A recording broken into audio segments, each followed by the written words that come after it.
오늘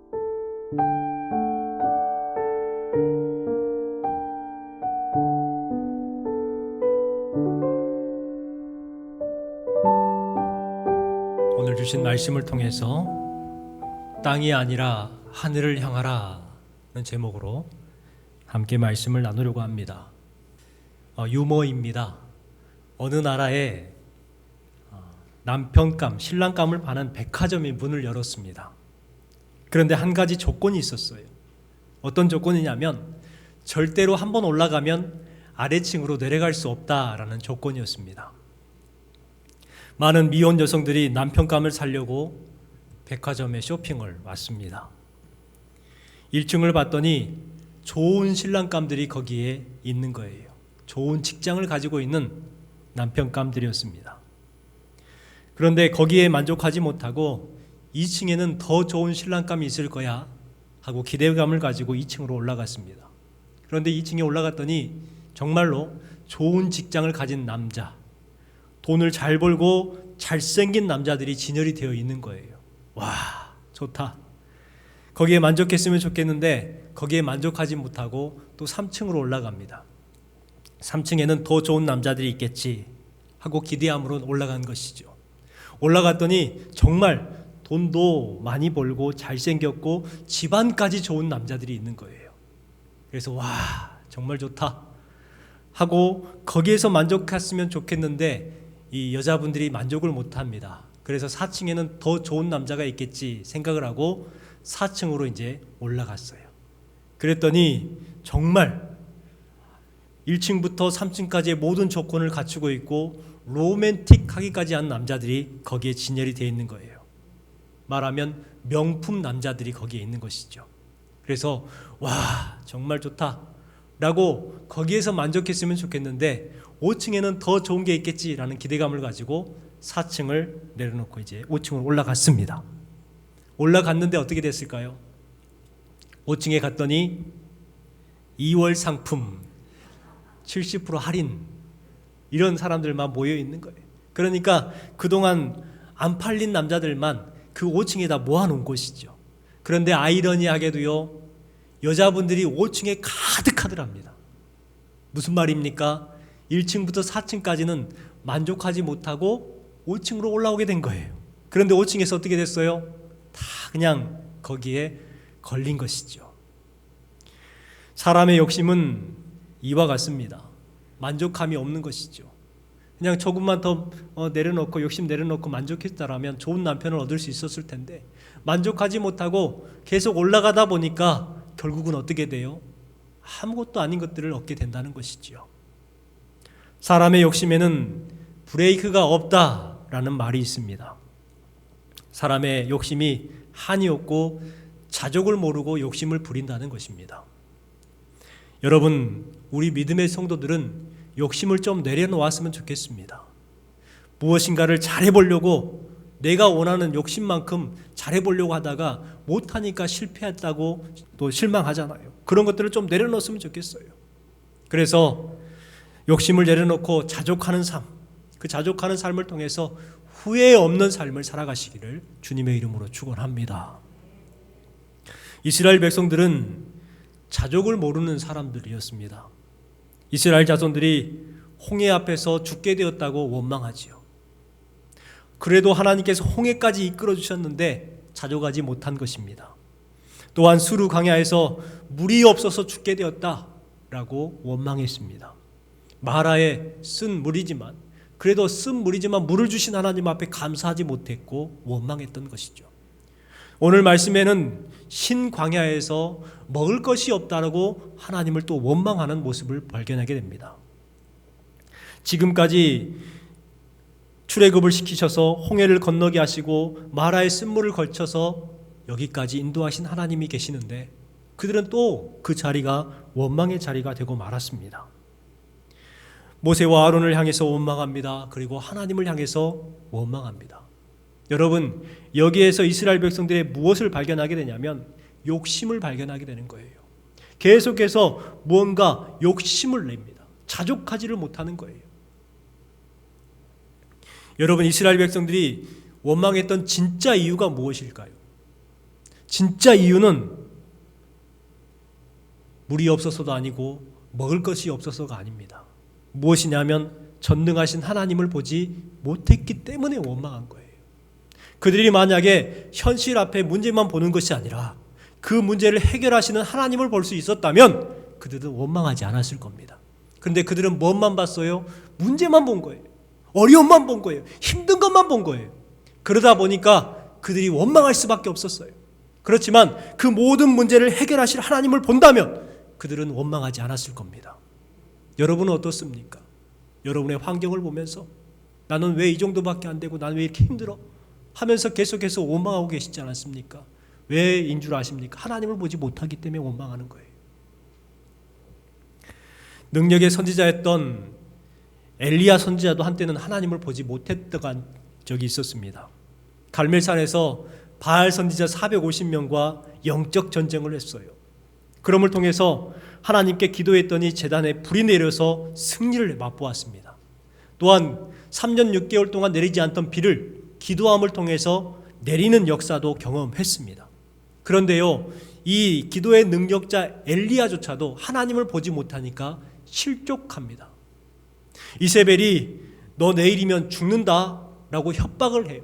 그러니까 그 협박을 듣고 나서 그 이세벨이 무서워가지고 실족해버려요. 그리고 도망가서 하나님 저 좀 죽여주세요 라고 외칩니다. 여러분, 엘리야가 왜 그랬냐면 자신의 형편 문제를 보았기 때문에 그래요. 진정 그 문제를 해결하신 하나님을 보지 못했다는 것이죠. 엘리야가 하나님을 볼 수 있는 눈만 떴다면 그 모든 문제를 해결했을 겁니다. 열왕기상 19장 3절 말씀에 보면 기록하고 있죠. 그가 이 형편을 보고 일어나 자기의 생명을 위하여 도망하여 뭘 봤어요? 자신의 형편을 보았다는 거예요. 여러분, 우리도 그렇습니다. 내 형편을 보면 우리도 실망할 수밖에 없어요. 짜잔하잖아요. 힘들어요. 내세울 게 없단 말이에요. 내 자신의 형편을 보면 우리도 낙심할 수밖에 없고 우리도 실망할 수밖에 없어요. 원망할 수밖에 없습니다. 그러나 우리가 내 자신을 보는 것이 아니라 내 환경과 내 처지를 보는 것이 아니라 하나님을 보았을 때에 비로소 감사할 수가 있는 것입니다. 엘리사의 사환도 하나님을 보지 못했을 때는 두려워했습니다. 아람 군대가 엘리사를 죽이겠다고 도단성을 에워쌌어요. 엘리사 한 명 죽이려고 큰 성을 에워싼 거예요. 그랬을 때에 이 엘리사의 사환이 그 둘러싼 군사를 보고 아람 군대를 보고 두려워합니다. 그리고 나서 엘리사에게 와가지고 우리가 이제 죽게 되었습니다. 큰일 났습니다. 하고 떠드니까 엘리야가 잠잠하라고 이야기하고 기도합니다. 뭐라고 기도합니까? 17절 말씀에 보니까 여호와여 원하건대 그의 눈을 열어서 보게 하옵소서. 그가 눈이 닫혀져 있다는 것이죠. 여호와께서 그 청년의 눈을 여심해 그가 보니 불말과 불병거가 산에 가득하여 엘리사를 둘렀더라 라고 말씀하고 있습니다. 그가 현실만 보고 두려워했을 때는 하나님을 보지 못했는데 엘리사가 기도했더니 그의 눈이 열어졌어요. 그랬더니 아람 군대보다 더 큰 군대를 보게 돼요. 하늘에 불말과 불병거가 산에 가득했다라고 말을 해요. 그럼을 통해서 엘리사를 둘러싸고 있는 거예요. 호위하고 있는 것이죠. 여러분, 엘리사의 사환이 하나님의 군대를 보았다면 두려워하지 않았을 겁니다. 원망하지 않았을 겁니다. 그런데 그들은 상황만 보고 환경만 보고 지금 걱정하고 두려워하고 있는 것이죠. 저와 여러분도 혹 지금까지 살면서 하나님을 보지 못하고 문제만 보고 내게 부족함만 보고 원망했던 적이 있습니까? 그렇다면 이제부터는 내 환경, 내 문제만 보는 것이 아니라 그 문제를 해결하실 하나님을 보시기 바랍니다. 하나님은 지금까지 해결해 주셨고 앞으로도 해결해 주실 줄 믿습니다. 오늘 말씀에 보면 하나님을 보는 사람들에 대해서 기록을 하고 있지요. 1절 말씀을 같이 한번 읽어보겠습니다. 이스라엘 자손의 온 회중이 엘림에서 떠나 엘림과 시내산 사이에 있는 신광야에 이르니 애굽에서 나온 후 둘째 달 15일이라. 주신 말씀에 보면 엘림에서 신광야로 이끌었어요. 여러분, 엘림이 어떤 곳입니까? 지난주에 말씀드렸듯이 엘림은 좋은 곳이잖아요. 물샘이 12개나 있어요. 그리고 그 주변에는 종려나무가 70그루가 있는 오아시스가 있는 거예요. 그러면 거기에서 지내는 게 좋겠습니까? 광야로 나가는 게 좋겠습니까? 우리의 입장에서는 그 엘림에 머물러 있는 게 좋을 거예요. 그런데 하나님은 오늘 말씀 보니까 어디로 이끄셨다고요? 광야로 이끄셨어요. 왠 줄 아십니까? 엘림이 아무리 좋더라도요, 하나님의 사람들이 엘림에 머물러 있으면 안 되는 거예요. 왜요? 200만 명이나 되는 많은 이스라엘 백성들이 그 조그마한 12개의 샘과 종려나무 70그루에 만족할 수 없잖아요. 이스라엘 백성들은 엘림에 머무는 것이 아니라 하나님께서 준비해 놓고 예비해 놓으신 적과 끓이 흐르는 가나안 땅으로 가야 되는 거예요. 그래서 하나님께서는 어디로 이끄셨어요? 광야로 이끄신 거예요. 여러분, 이것을 꼭 기억하시기 바랍니다. 우리가 좋았을 때 내가 그때 그렇게 있었으면 좋았을 건데 라고 상상할 수 있고 생각할 때 있어요. 그런데 왜 나는 지금 이렇게 힘들고 광야에 있는 거야? 여러분, 더 좋은 곳으로 가기 위한 과정이라는 것을 기억하시기 바랍니다. 지금 힘든 것에 낙심하지 마세요. 앞으로 더 좋은 곳으로 이끌어 주시는 하나님이 있다는 것을 기억하시고 믿으시기를 주님의 이름으로 축복합니다. 이스라엘 백성들이요, 그렇게 하나님께서 예비해 놓으신 그 가나안 땅으로 향해 나아갑니다. 그런데 이스라엘 백성들이 그 자리에서 낙심을 해요. 왜냐하면 광야가 힘들거든요. 그래서 왜 우리를 이렇게 힘들게 만드느냐? 먹을 것도 떨어지게 만들고 왜 이렇게 힘들게 만드느냐? 원망합니다. 여러분, 이스라엘 백성들이 왜 그렇게 원망했습니까? 그 이유는 또 한 가지가 있는데 과거의 것들을 그리워하는 거예요. 세상의 것에 마음을 빼앗겨 있습니다. 돈이 제일이라고 생각을 하는 거예요. 그리고 권력과 성공에 취해서 진짜 가야 할 곳으로 가지 못하고 머뭇머뭇거리고 있는 거예요. 우리도 그렇습니다. 우리도 세상 것에 취해 살 때가 있어요. 세상 사람들이 말하는 것처럼 물질이 제일인 것처럼 돈이 제일인 것처럼 가져야 소유해야 제일인 것처럼 그렇게 산단 말이에요. 아이들한테 왜 공부하냐라고 말하면 돈 많이 벌려고요. 이게 목적인 거예요. 어렸을 때부터 가르쳐요. 너 커서 나중에 훌륭한 사람 되라. 여러분, 훌륭한 사람의 기준이 뭡니까? 돈 많이 버는 사람. 아이들한테 이야기합니다. 아이야, 너 앞으로 어떻게 할래? 하고 물어보니까 좋은 고등학교에 갈 거예요. 좋은 고등학교 가서 뭐 할래? 좋은 대학교 갈 거예요. 좋은 대학교 가서 뭐 할래? 하니까 좋은 직장을 대기업에 들어갈 거예요. 대기업에 들어가면 뭐 할 건데 돈 많이 벌 거예요. 돈 많이 벌어서 뭐 할래? 좋은 집 살 거예요. 계속해서 물어보다 보니까 너 그러다가 나중에 어떻게 살래? 그러다 죽겠죠. 이렇게 말하는 거예요. 여러분, 돈을 위해서 계속해서 살다가 그러다 죽겠죠. 거기서 끝나는 거예요. 그러나 우리 믿음의 성도들은 그렇게 사는 것 아니지 않습니까? 돈이 목적이 아니라 하나님께서 예비해 놓으신 하나님의 나라가 목적이잖아요. 그렇기 때문에 우리는 더욱 가치 있는 삶을 살 수가 있는 것이지요. 여러분, 세상에 물질의 마음을 뺏기지 마시기 바랍니다. 세상에서 조금 부족하다고, 세상 일이 조금 안 풀린다고, 공부 조금 못한다고 여러분 한탄하지 마십시오. 더 가치 있는 삶을 살아내시기 바랍니다. 왜냐하면 하나님께서는 엘림을 통해서 광야로 이끄시고 그 광야에서 멈추는 것이 아니라 가나안 땅으로 이끄시는 하나님이시라는 것을 기억하시기 바랍니다. 그런데요, 여기에서 우리가 한 가지 기억해야 될 것이 뭐냐면 하나님께서 이끄실 때에 이스라엘 백성들한테 물어본 적이 없다는 것입니다. 의논하지 않으셨어요. 하나님께서 일방적으로 이끄셨어요. 여러분, 여기에서 우리는 그리스도의 삶의 원리를 발견할 수 있고 교회의 원리를 발견할 수가 있습니다. 세상 사람들은 민주주의를 원합니다. 민주화를 주장합니다. 그래서 다수결의 원칙으로 해야 한다고 말을 하지요. 교회도 마찬가지로 다수결의 원칙이 민주주의인 것처럼 그렇게 이야기를 합니다. 그런데 그러다 보니까 힘이 있는 다수는 자신들의 주장을 할 수 있는데 힘이 없는 소수는 늘 피해를 본다는 것이죠. 힘의 논리가 또 숫자의 논리가 교회에서도 적용이 되고 세상에서도 세상을 이기는 방법이 돼버리고 말았습니다. 그러나 성경은 민주화를 말하지 않습니다. 성경은 말씀 중심, 복음 중심의 삶, 말씀이 우리를 이끄는 삶이 되고 곧 하나님께서 우리를 이끄시는 삶을 살아가라 말씀하고 있을 뿐입니다. 여러분, 여러분의 삶은 하나님이 이끄시는 믿음의 삶이 되시기를 주님의 이름으로 축복합니다. 1절에 보면 둘째 달 15일이 지난 때라고 기록을 하고 있습니다. 며칠이 지났을까요? 참 어렵게 표현을 해놨어요. 출애굽한 지 둘째 달 15일이 지났다 이렇게 표현하고 있는데 며칠이 지났을까요? 세보면 45일이 지난 때를 말합니다. 45일.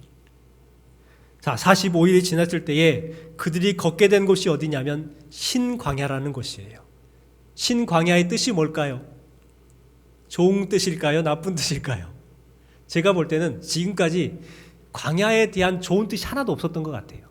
이 신이라는 뜻은 가시라는 뜻입니다. 그리고 수렁이라는 뜻을 가지고 있어요. 그러니까 이스라엘 백성들이 지금 걷게 되는 곳이 어디냐면 가시밭길을 걷는 거예요. 그리고 푹푹 빠지는 그 수렁을 걷는 것이죠. 그만큼 힘든 곳으로 하나님께서 이끄셨어요. 그 신광야에서 또 하나의 벽을 그들은 경험하게 됩니다.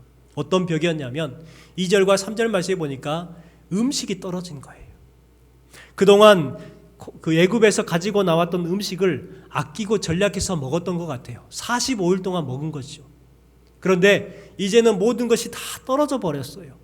그래서 문제가 생겼는데 그게 무슨 문제냐면 먹을 것이 문제가 됐어요. 자, 그랬을 때에 이스라엘 백성들이 원망하기 시작합니다. 우리 2절과 3절 말씀을 같이 한번 읽어볼까요? 이스라엘 자손 온 회중이 그 광야에서 모세와 아론을 원망하여 이스라엘 자손이 그들에게 이르되 우리가 애굽 땅에서 고기 가마 곁에 앉아 있던 때와 떡을 배불리 먹던 때에 여호와의 손에 죽었더라면 좋았을 것을 너희가 이 광야로 우리를 인도해 내어 이 온 회중이 죽여 죽게 하는도다. 하나님께서 출애굽하신 후에 이스라엘 백성들에게 시험을 계속해서 하셨습니다. 테스트를 하신 것이죠. 첫 번째는 홍해 앞에서 믿음 테스트를 하셨습니다. 바로의 군대를 보고 너희들이 어떻게 반응하느냐. 그들은 우왕좌왕하면서 하나님을 원망했지요. 믿음 테스트에서 떨어졌어요. 두 번째 테스트는 뭐였냐면 쓴 물, 마라에서 어떻게 하느냐. 너희가 쓴 물이라도 감사할 수 있느냐라는 감사 테스트를 했었습니다. 그런데 그 감사를 했습니까? 감사 테스트에서도 떨어졌어요. 오늘 주신 말씀에는 이제 먹을 것 가지고 만나를 통해서 순종하느냐, 순종 테스트를 하게 됩니다. 여러분, 우리 삶에는 이렇게 늘 테스트가 있어요. 그런데 이렇게 테스트, 시험이 있는 이유는 뭐냐면 우리를 성장하게 하는 방법입니다. 학교에서 시험을 보잖아요. 그러면 아이들에게 시험을 통해서 낙심시키려고 합니까? 아니에요. 시험의 원래 목적은 내가 가지고 있는 실력이 어느 정도 되는지 평가해 보는 거예요. 그래서 나에게 부족한 것이 있다면 그것을 다시금 노력해서 채워나가는 것, 이것이 바로 테스트예요. 하나님께서 이스라엘 백성들에게 세 가지 테스트를 하신 이유는 바로 그와 같은 이유에서였던 것입니다. 우리가 살다 보면 세 가지 시험을 당합니다. 믿음의 조상이었던 아브라함도 세 가지 테스트를 당했죠. 하나님께서 아브라함에게 뜬금없이 어느 날 갑자기 찾아오셔서 너는 너의 본토 친척 아비집을 떠나라 이렇게 말씀을 합니다. 그랬더니 아브라함이 어떻게 했어요? 갈 바를 알지 못하고 나아갔어요. 믿음 테스트에서 합격을 한 거예요. 두 번째, 아들을 낳을 것이다. 바다의 모래알처럼 하늘의 별처럼 네 자손들이 번성할 것이다. 그런데요, 그 약속이 얼마 동안 이루어지지 않았냐면 25년 동안 이루어지지 않았어요. 얼마나 답답했을까요? 그런데 아브라함은 그 안에서도 감사했어요. 감사 테스트에 또 합격한 거예요. 마지막으로 순종 테스트를 합니다. 네가 사랑하는 독자 이삭을 나에게 번제로 바쳐라. 여러분 생각지도 상상하지도 못했던 일을 하라고 말씀합니다. 그랬을 때 아브라함이 어떻게 해요? 순종했죠. 순종 테스트에 합격했어요. 이와 같은 테스트를 합격했을 때 하나님께서는 아브라함에게 어떤 복을 주십니까? 약속했던 모든 복을 주셔요. 그리고 열국의 아버지, 믿음의 조상이라는 칭호를 아브라함에게 허락해 주셨습니다. 여러분은 어떤 시련을 당하고 살아가고 계십니까? 어떤 어려움에, 어떤 문제에 부딪혀 계십니까? 여러분, 그 시련과 문제와 테스트는 내가 성장하는 기회라는 것을 꼭 기억하시기 바랍니다. 어떤 새는 절벽 위에다가 둥지를 틀고 알을 낳아요. 이 절벽에서 부화한 새끼는 하루하루가 그냥 공포 속에 살아가야 할 겁니다. 비와 바람, 폭풍, 번개 모든 것을 다 맞아야 되는 것이죠. 어떤 새는 안전한 양계장에서 알을 낳습니다. 양계장에서 부화한 그 닭은 풍족하죠. 적당한 온도와 또 먹을 것, 또 물도 언제든지 넉넉하게 먹을 수가 있습니다. 그런데 시련 없이 자란 그 닭은 6개월 후에 삼계탕거리가 되지만 독수리는 어떻게 됩니까? 독수리는 새들의 왕이 되는 것이죠. 바람이 불면 닭은 움츠려 숨지만 독수리는 어떻습니까? 날개를 펴고 그 바람을 이용해서 더 높이 날아가지 않습니까? 여러분은 닭과 같은 삶을 살기를 원하십니까? 독수리 같은 삶을 살기 원하십니까? 그렇다면 지금 여러분이 당한 어려움을 닭처럼 움츠리며 숨어버리지 마시고 그것을 해결하시는 하나님을 바라보고 독수리와 같이 날아오르시기 바랍니다. 그렇기 때문에 어떠한 환경에도 불평하지 마세요. 이스라엘 백성들의 가장 큰 어려움이 뭐였냐면 원망했다는 거예요. 불평했다는 거예요. 여러분 불평하지 마시고 시련을 또한 두려워 마십시오. 독수리처럼 날아오르십시오. 옹졸한 사람이 되지 말고 넉넉한 사람이 되십시오. 시련을 이겨내면 분명 우리도 하나님께서 기뻐하시는 믿음의 성도가 될 줄 믿습니다. 광야에서 시험을 이기는 방법이 무엇일까요? 여러분은 광야, 시련과 시험 가운데에 어떻게 하면 그 문제들을 이겨낼 수 있을까요? 바로 하나님을 바라보는 것입니다. 시련이 있을 때에 하나님을 바라보는 거예요. 하나님을 앙망하는 것입니다.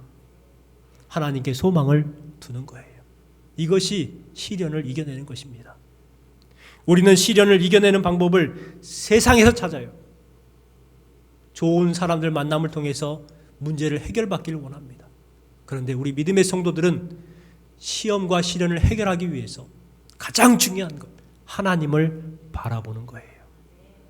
여호와를 앙망하는 자는 독수리가 날개치며 올라감 같을 것이요 다른 박질을 하여도 곤비치 아니하겠고. 여러분 그렇습니다. 하나님을 바라볼 때에 비로소 우리가 날아오를 수가 있고 승리할 수가 있는 줄 믿습니다. 3절 말씀에 보면 이스라엘 백성이 배고프다고 아우성치죠. 너희가 이 광야로 우리를 인도하여 내어 이 온 회중이 주려 죽게 하는도다. 여러분 오늘 말씀에 이스라엘 백성들이 했던 원망이 몇 번 기록되어 있는 줄 아십니까? 1절부터 12절까지 말씀에 원망이라는 단어가 몇 번 기록되어 있냐면 총 7번이 기록이 되어 있어요. 얼마나 이스라엘 백성들이 원망했을까요? 물이 없기 때문에 원망하고 앞이 막혔기 때문에 원망하고 이제 먹을 것이 없기 때문에 원망합니다. 그런데요 우리의 삶도 마찬가지로 이스라엘 백성들과 동일한 것 같아요. 물이 없으니까 고생하다가 이제 물을 얻게 됐습니다. 그랬더니 이제 먹을 것이 없는 거예요. 먹을 것이 없어서 또 고생하다가 또 먹을 것을 얻어요. 그러면 또 벽에 부딪히는 거예요. 우리 인생이 그런 것 같습니다. 그냥 계속해서 문제들이 일어나는 것 같아요. 여러분 그런데요 이렇게 문제 많은 세상 가운데 살아가지만 이거 하나만 꼭 기억하십시오. 뭐냐면 하나님은 변함이 없으시다. 여러분, 문제가 많은 세상 가운데 살아가고 문제만 보지 마시기 바랍니다. 하나님은 항상 변함이 없으시다는 것을 꼭 기억하시기를 주님의 이름으로 축원합니다. 이스라엘 백성들은요, 먹던 것을 생각하면서 원망을 해요. 그래서 3절 말씀에 애굽 땅에서 먹던 그 고기 가마 옆에 앉아 있을 때와 떡을 배불리 먹었던 때, 그때를 그리워합니다. 이스라엘 백성들의 가장 중요하게 생각하는 것이 바로 먹는 거였어요. 애굽에서 먹던 고기, 떡을 배불리 먹었던 데를 생각하면서 그때 그리워하면서 차라리 그때 죽었더라면, 배불렀을 때 죽었더라면 좋았겠다라고 지금 원망하고 있는 것이죠. 그런데 사실이었을까요? 이스라엘 백성들이 애굽에 살면서 고기 가마 곁에 앉아갖고 고기를 배불리 먹었을까요? 떡을 배불리 먹었을까요? 여러분들이 출애굽기를 계속해서 묵상해 보셔서 아실 거예요. 이스라엘 백성들이 그 애굽에서 어떻게 살았습니까? 노예로 살았어요. 풍족했던 적이 없어요. 늘 가난했고 힘들었어요. 그런데 이스라엘 백성들이 지금 뭐 하고 있는 거예요? 거짓말하고 있는 거예요.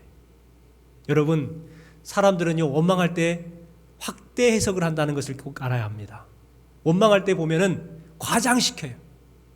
조그만한 일에도 크게 생각하고 부풀려 말합니다.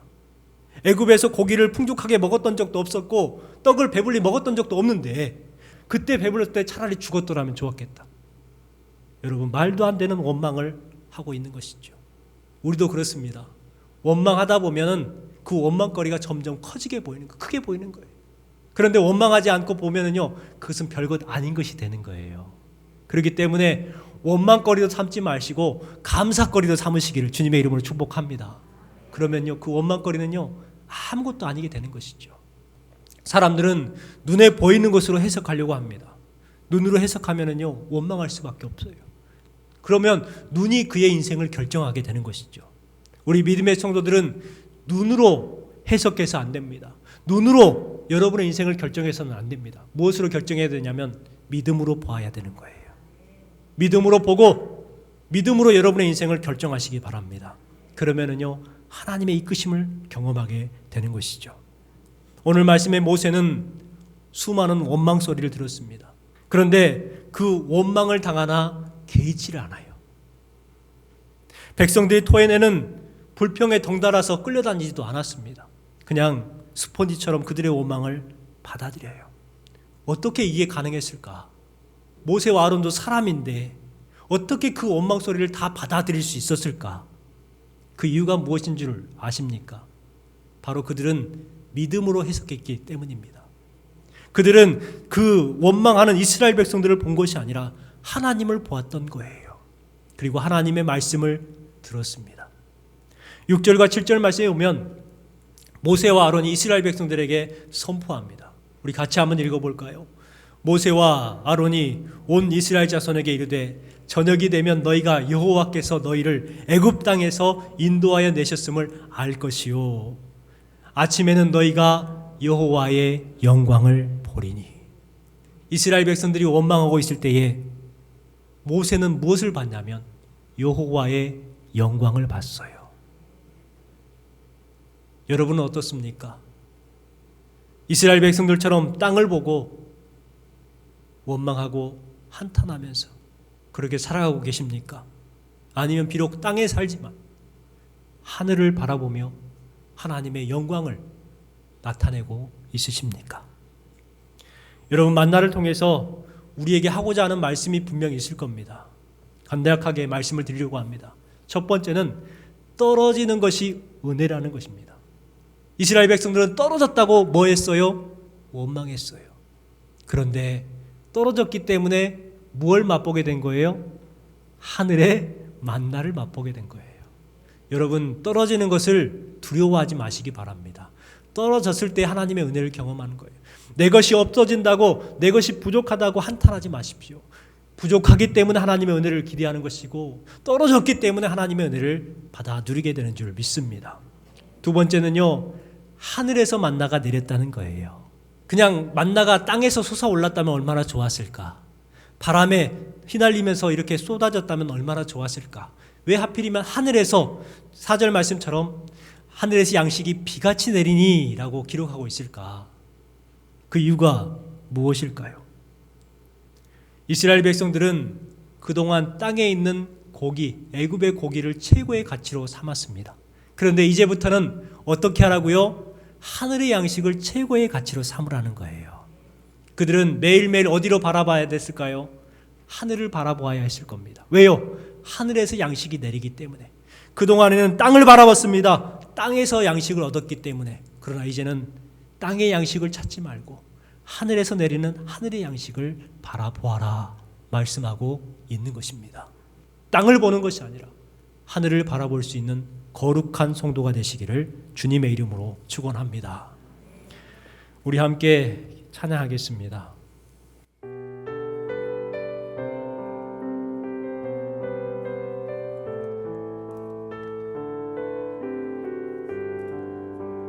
어둠 속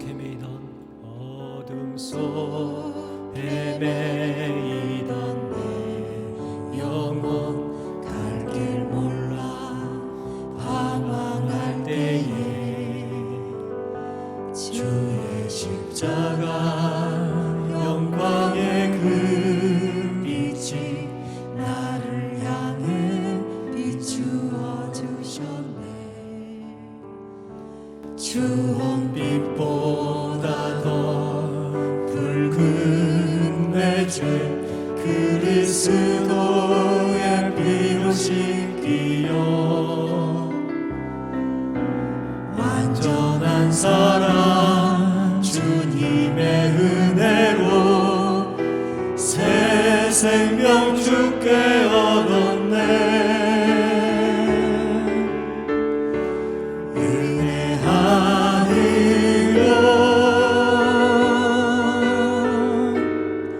나서지 못하네. 십자가의 그 사랑 능력 아니면 나서지 못하네. 은혜 아니면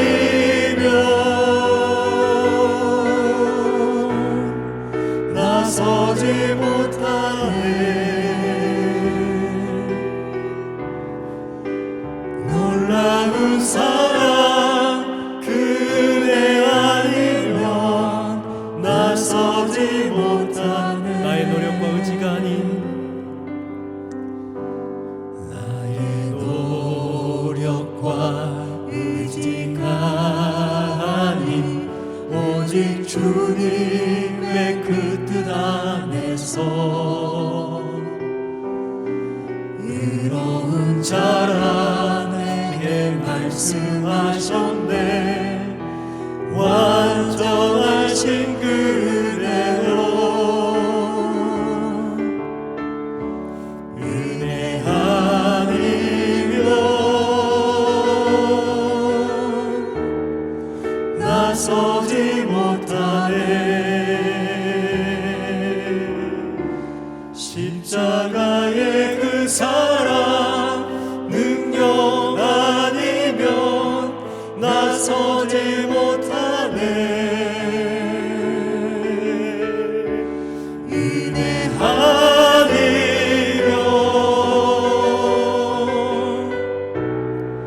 나서지 못하네. 놀라운 사랑 그대 아니면 나서지 못하네. 우리 잠시 하나님 앞에 말씀을 생각하면서 기도했으면 좋겠습니다. 우리도 이스라엘 백성들처럼 광야 가운데 살아가고 있습니다. 이 광야는 가시와 같고 수렁과 같이 우리를 힘들게 만들고 때로는 낙심시키는 그러한 광야입니다. 그러나 그 광야에서 모든 것이 다 떨어졌을 때에, 양식이 없다는 문제 앞에 섰을 때에 하나님께서는 그들을 외면치 아니하시고 하늘에서 만나를 내려주셨습니다. 우리도 이 광야 가운데 살아가고 있지만 분명 우리가 힘들어하고 낙심하고 있을 때에 하나님께서는 우리에게 하늘의 양식인 만나를 준비하고 계실 줄 믿습니다. 우리가 땅을 보고 없음과 문제 때문에 낙심하며 한탄하고 원망하는 삶이 아니라 하나님께서 예비해 놓으실 놀라운 양식을 기대하며 삶을 살게 하시고 땅을 보고 살아가는 것이 아니라 하늘을 향하여 눈을 들 수 있는 우리가 되게 하여 주시옵소서. 그래서 땅의 양식으로만 살아가려고 하는 것이 아니라 하나님께서 예비해 놓으신 영의 양식을 얻고 살아가게 하여 주시고, 비록 세상에서는 힘들고 어렵지만 우리의 영혼의 은혜와 또 사랑을 통해서 하나님, 우리가 능히 이 세상에서도 믿음의 성도로서 살게 하시고 독수리가 날아오른 것처럼 믿음으로 날아오를 수 있는 우리 성도가 되게 하여 주옵소서. 잠시 하나님 앞에 기도하겠습니다.